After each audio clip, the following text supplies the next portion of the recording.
We bring you the morning edition of MBC News with me, Romeo Umari. Coming up, Malawi Energy Regulatory Authority says a fuel price hike is a temporary measure amid global oil disruption from US-Israel-Iran war. ADMAC to purchase 40,000 metric tons of maize and rice. In sports, Flames dropped to 127th position in the latest FIFA rankings.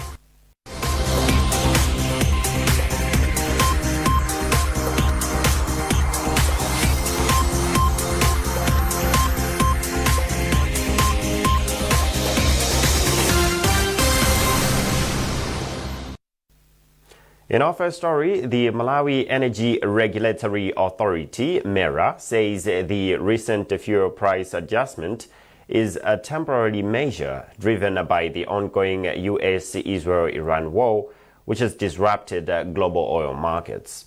MERA has increased diesel and petrol pump prices by 34% and 35% respectively, bringing them to an average of 6,600 kwacha per litre, while Jet A1 fuel has been adjusted to almost 5,400 kwacha per litre yesterday, April 1. Details in this report by Trust Office. Malawi Energy Regulatory Authority, MERA Acting Chief Executive Officer Zachitika highlighted that much of Africa's fuel imports are dependent on the Strait of Hormuz, whose closure has led to a serious supply crisis for most African nations. Zachitika has also stressed that government will continue monitoring global developments on the matter. There is a serious disruption in terms of the flow of the product due to the closure of the Strait of Hormuz in Iran. This is where most of our fuel comes through. So the closure means we have limited supply in terms of the product to this part of the region that includes Malawi. And the second part of the problem is that it creates a drastic increase in pricing because it's a supply and demand. Where the product is scarce, you have so many people scrambling for that product. Fuel prices became volatile earlier last month when the United States and Israel launched surprise attacks on Iran, killing the country's supreme leader Ayatollah Ali Khamenei. Trust Office, MBC News, Lilongwe. Minister of Information and Communication Technology, Shadrack Namalomba, has outlined the government's commitment to advancing digital transformation under the Digital Malawi, a pathway to national transformation agenda. He was speaking this in Parliament when presenting a ministerial statement. Madali Tomhango reports. Business in the House on Wednesday afternoon continued with ministerial statement by the Minister of Information and Communication Technology, Shadrack Namalomba. Namalomba said the government is committed to ensuring that 80% of Malawians are connected and have access to digital services. He explained that this will be achieved through the key reforms aimed at improving efficiency and service delivery across public institutions. He further commended the Malawi Broadcasting Corporation, MBC, for completing its digital migration, describing it as a critical milestone in supporting the country's broader digital transformation agenda. The vision of His Excellency Professor Arthur Biramtai is by 2030, 8 out of 10 Malawians must be connected digitally. They must be able to use their smartphones. They must be able, if not smartphones, they must be able to send an email. They must be able even to access services. For example, if you want to renew your passport, you want to renew your driving license, you should be able to even renew your business licenses, even paying city rates, even paying for whatever service in government. You should be able to do that using a smart gadget, whether it's a desktop, which is smart, whether it's a laptop. Leta Mulunduni parliamentarian Moses Kunkuyu commended the Ministry of Information for ensuring that all government institutions use official email domains. Meanwhile, the House has been adjourned until Thursday morning. Madalito Muhango, MBC News, Lilongwe. Now, April 1 marks 27 years of television broadcasting in Malawi. Television Malawi, TVM, which is the first television station in the country, started broadcasting to the nation in 1999. Over the years, TVM has evolved to MBC TV following a merger with MBC Radio. But what was it like to initiate television broadcasting in a country where there's never been a TV before? Well, Tamvani takes us back to the memory lane through the lens of some notable persons behind the inception of TVM. It is 1 April 1999. There is an announcement from government that the first ever television station, TVM, will be opening its doors. To many, April 1 is Fool's Day, a day where you trust what you hear at your own peril. However, the promise of TVM is not part of the gimmick. It is a reality. At 6 p.m., the public broadcaster airs its first ever newscast under the tutelage of Benson Tembo, firstly as coordinator of the TVM project and later the first Director General of TVM. According to Tembo, the idea of TVM was born out of the need to put Malawi at par with developments within the region, while at the same time complementing government's development agenda.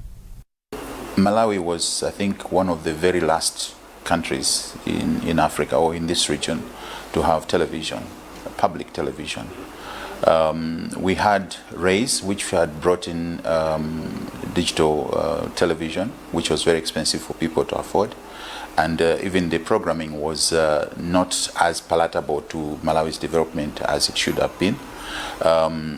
But for Television Malawi, as a public television service, it would have been carrying programs that would be instrumental in helping the lives of Malawians to developing economically, socially, and in good health and so forth, in whatever sphere that was required.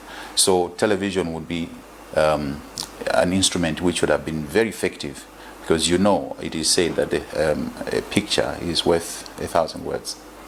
At its inception, the very Reverend Silas Nchozana was the board chairperson. According to Nchozana, setting up a television from scratch was a daunting task, and everything seemed out of place. Well, first of all, it was kind of very frightening in the sense that we had not journeyed in that direction of having television in Malawi. And particularly for me personally, having been appointed first chairman, I didn't know what to do. I didn't know how to conduct the board when they met. But however, I had excellent members of staff who had worked in the radio part of the establishment, but also they had been trained before the launching of the TVM Malawi. Within the 27 years, TVM, now MBC, has seen hundreds of employees walk in and out of the institution. From 16 employees at its inception, the station, combined with the radio, now employs over 470 people. Waliko Makala, one of the first employees, has fond memories of TVM, where he worked in various capacities, both in the newsroom and programs department. The 27 years so far, I would say that there's been a lot of changes, both in terms of human resource, the training, the equipment, and also how people perceive television. So when we look back, we find that we had our moments during that time which were exciting, and we thought that was the best, but now the whole broadcasting industry has changed. As the public television's clock keeps ticking, more milestones lie ahead to be attained, with numerous heights to be overcome. According to Tembo, capacity development and digitization are the new turns the station will take going forward. I think in terms of the human resource, there is something more that we could do there's need for more training.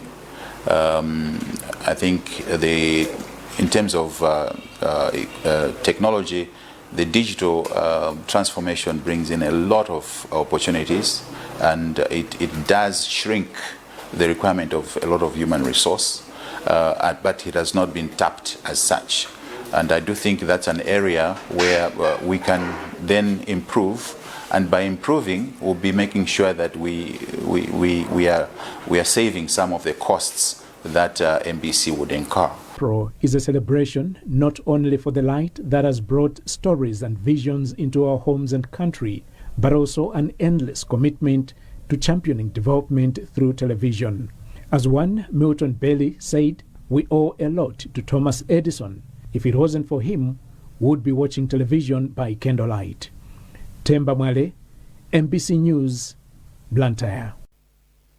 Meanwhile, residents in Mangochi district have described MBC's 27 years of television broadcast as worth celebrating, saying the channel has played a crucial role in national development as a source of information. In random interviews, most people have expressed satisfaction with MBC's growth in areas of news and programming. Sotin Ndazi has filed a report which is being read by Owen Mavola in our studios. MBC TV, formerly Television Malawi, was officially opened in 1999 as part of government's initiative to promote information dissemination. Since inception, the public broadcaster has played a crucial role in national development as a source of information, education, and entertainment for the public. For the past 27 years, the television has dominated the media landscape through its news, music, and educational programs, and has also engaged in community outreach initiatives. As the station clocks 27 years of television broadcast, people are sharing their views on how the television has performed. Speaking in a random interview with MBC in Mangochi, most people hailed MBC's commitment in promoting information dissemination. We had programs like Music Splash, Super Story, traditional dances, among other programs. When time for these programs drew closer, we were very attentive to watch in groups. I wish the station all the best as it continues providing us with different programs. I am happy with the station as it continues its programming. We usually get latest information regarding business, and we have learned a lot. One of MBC's employees, Stuart Gwaladi, who has worked for the institution for over 20 years, shares his views. Working with the television in Malawi, it was very difficult because we were using analog machine. But today we are only digital, so things are simple. In a recent interview, MBC board chairperson Benson Tembo challenged all employees to maintain high professional standards as they serve the public. The Anti-Corruption Bureau, ACB, is keeping in custody former Chief Executive Officer for the National Economic Empowerment Fund, NEF, Humphrey Mjeteni.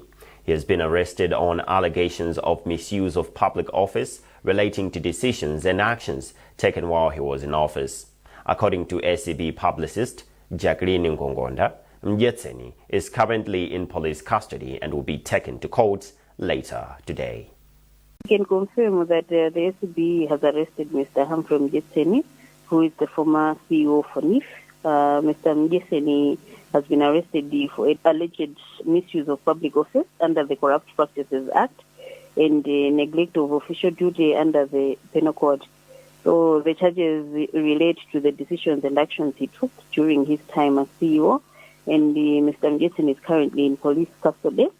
He will be recorded a caution statement before he is taken to court on 2nd April 2026. You're watching MBC News with me, Romeo Umari. A reminder of our top stories this morning. Malawi Energy Regulatory Authority says the fuel price hike is a temporary measure amid global oil disruption from US-Israel-Iran war. ADMAC to purchase 40,000 metric tons of maize and rice. In sports, Flames dropped to 127th position in the latest FIFA rankings.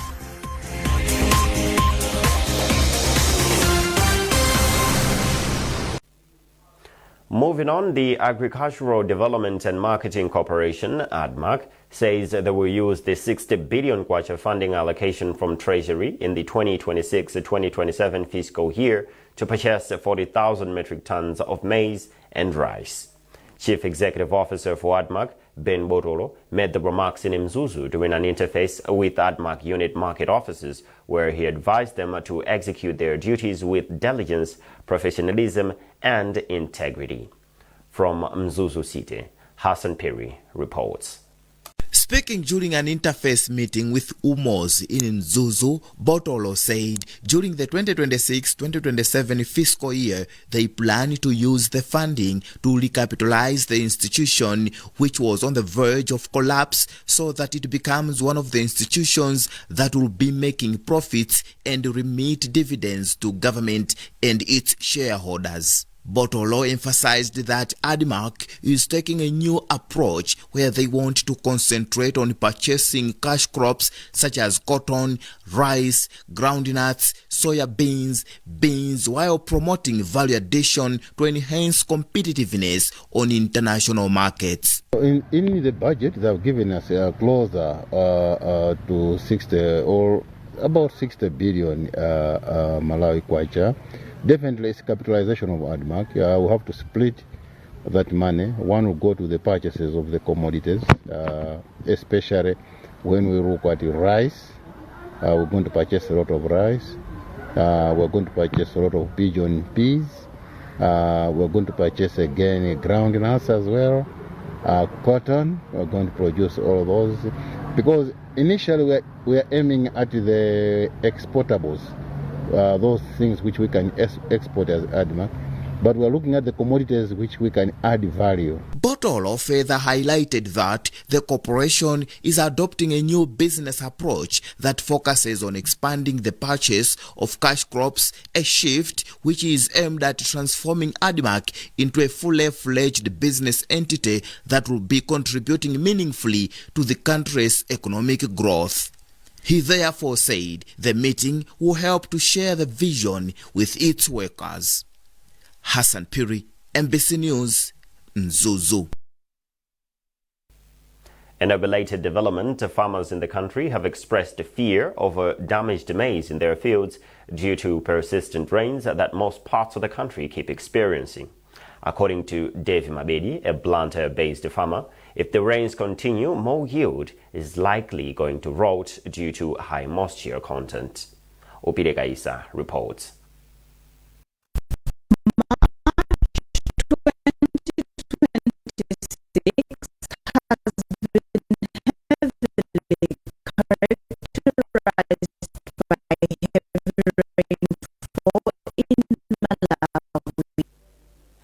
We apologize for those technical difficulties, but finally in sports, Flames have dropped one place in the latest FIFA rankings, which were released on Wednesday, and now sit 127th in the world. This follows a disappointing performance at the Four Nations tournament in Botswana, where Malawi finished bottom. Praise Majawa reports. The Flames suffered a 1-0 defeat to host Botswana on Tuesday, marking their second consecutive loss after losing 9-8 on post-match penalties to Zambia in a goalless draw over the weekend. Despite the setback, Football Association of Malawi Farm President Fleetwood Haiya remains optimistic. Writing on his Facebook page, Haiya emphasized that the main target remains qualification for the 2027 Africa Cup of Nations AFCON, a goal set for head coach Kalisto Pasua. This continues a worrying trend as the Flames also finished last in the same tournament held in Lilongwe 2 years ago. In the 2025 COSAFA Cup, the team failed to register a single win. Despite increased preparations, including numerous international friendlies and improved travel arrangements, results on the pitch have remained disappointing, raising concerns among fans and experts alike. Praise Majawa, MBC Sport Blantyre. Well, that item also concludes this edition of MBC News. A reminder of our top stories before we leave. Malawi Energy Regulatory Authority says the fuel price hike is a temporary measure amid global oil disruption from US-Israel-Iran war. ADMAC to purchase 40,000 metric tons of maize and rice. In sports, Flames dropped to 127th position in the latest FIFA rankings.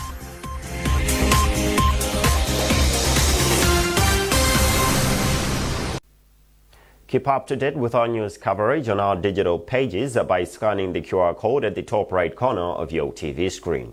You were with me, Romeo Umari, from the entire newsroom team. It is thanks for watching and good morning for now.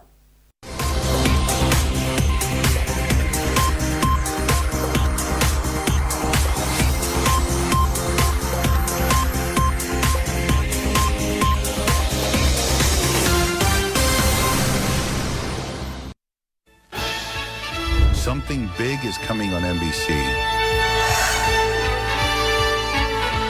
Not what you've seen before. A new force is about to hit the road. Crafted for presence, engineered for power, designed to turn every head before it even arrives. You'll hear it before you see it. You'll feel it before you know it. This isn't just another launch. It's the beginning of advanced broadcasts. Unveiling soon on NBC. Stay ready.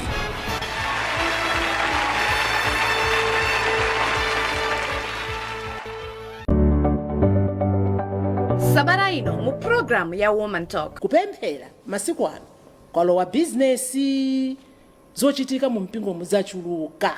Munthu chopereka zichitofuna wekha. Patu mukuperekatu taifiyo chepa ndi pesilipi yanu yayi mukutionjezatu.